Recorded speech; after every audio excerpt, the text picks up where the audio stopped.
Here we do want to get reaction to the Treasury Secretary, his testimony, as well as the future of housing finance. And for that, we're joined by Chief Economist Stephen Stanley of Pierpont Securities. Stephen is one of our Bloomberg Best. Just to remind you, Bloomberg Best means we bring you only the best people on the economy. We've crunched those numbers to find the most accurate forecasters in the world. And well, Stephen happens to be one of them, especially on housing. Also, we're pleased to introduce to you live in studio with us is Fraenkel. He is the chairman of investment policy at Beacon Trust Company. He was also director of global research for Lehman Brothers. Welcome to both of you, gentlemen. Fred, I'd like to begin with you.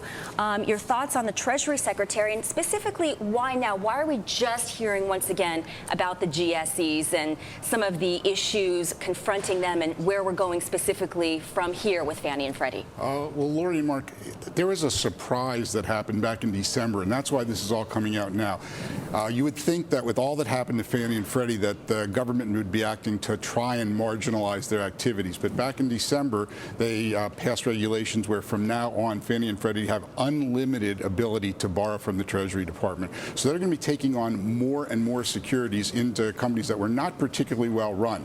Now, Geithner has explained why he thinks that's necessary as a transition, but it certainly is going to be controversial when you have companies that did a really bad job of their basic business getting way more borrowing authority at the time when the Federal Reserve says they're going out of the business of buying mortgage-backed securities onto their balance sheet. I mean, does Geithner really have a choice? I mean, he's caught between a rock and a hard place as far as Fannie and Freddie are concerned, because the Fed has to, well, we know the Fed is planning to pare back its quantitative easing, which I think is what you're referring to. Exactly.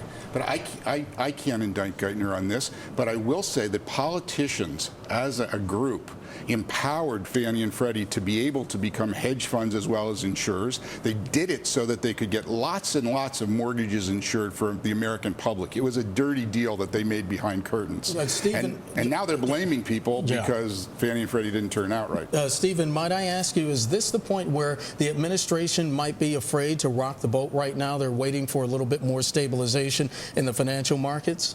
Well, that's certainly what it seems. My sense is that the administration is playing a little bit of rope-a-dope here. They wwere supposed to give us a plan with the budget back in February. That didn't happen.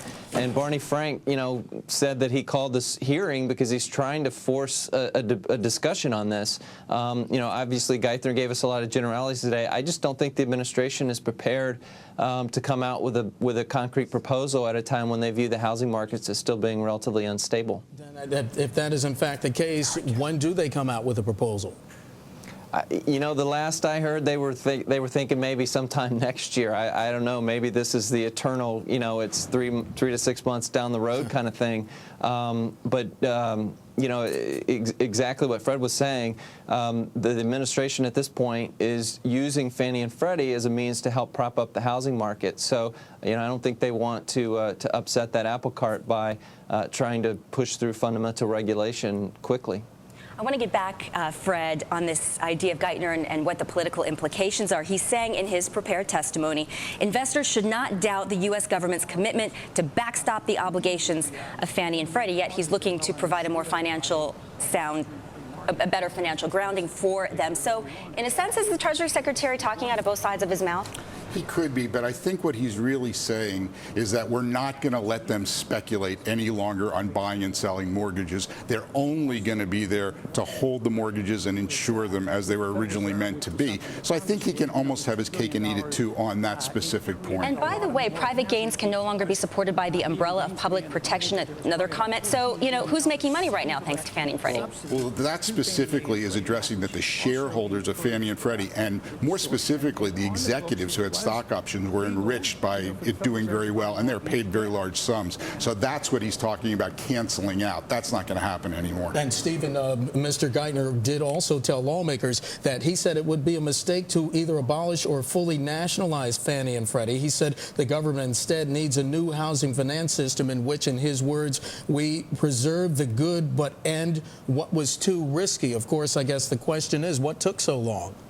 Well, yeah, I mean, there's, as Geithner pointed out this morning, there's some really fundamental questions that the government has to ask itself. What role does the government need to play in housing finance? I mean, the bipartisan view for decades has been that everybody should own a home, and you know, that was kind of pushed to its extreme over the last decade or so, and we saw the consequences. You know, I don't know to what extent there'll be such a mandate for that going forward.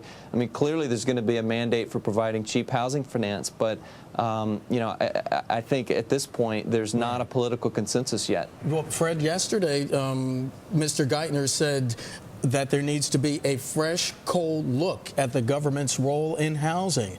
Given the political climate in Washington right now, what we just saw with the health care battle, how contentious that was, what is a fresh, cold look?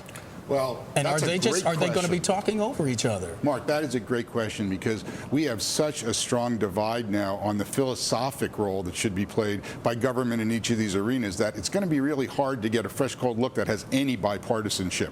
The Republican side would clearly say, get the hell out of the mortgage market, let the private markets take care of this. And the Democrats would clearly say, this has been handled so poorly over the past couple of decades that the government has to be involved in basing housing. Obviously, they'll say that the status quo has not worked. Yes, that's correct. But the details that will be proposed by Geithner and the administration are a new way for government to make sure that this doesn't happen again. And Fred, the Republican congressman from Texas, Jeb Henserling, wants to hear why the administration has no exit strategy. That's his quote, how he's characterizing what's going on with Fannie and Freddie. What do you think we'll hear? Well, that's that exact divide. I mean, he's mad, and he wants the government out of this arena, and he's not going to hear that. So he's not going to have that addressed directly. It's not going. There'll be an exit, just like your other guest said. It'll be maybe next year that something will be proposed, and it'll be a many-year exit.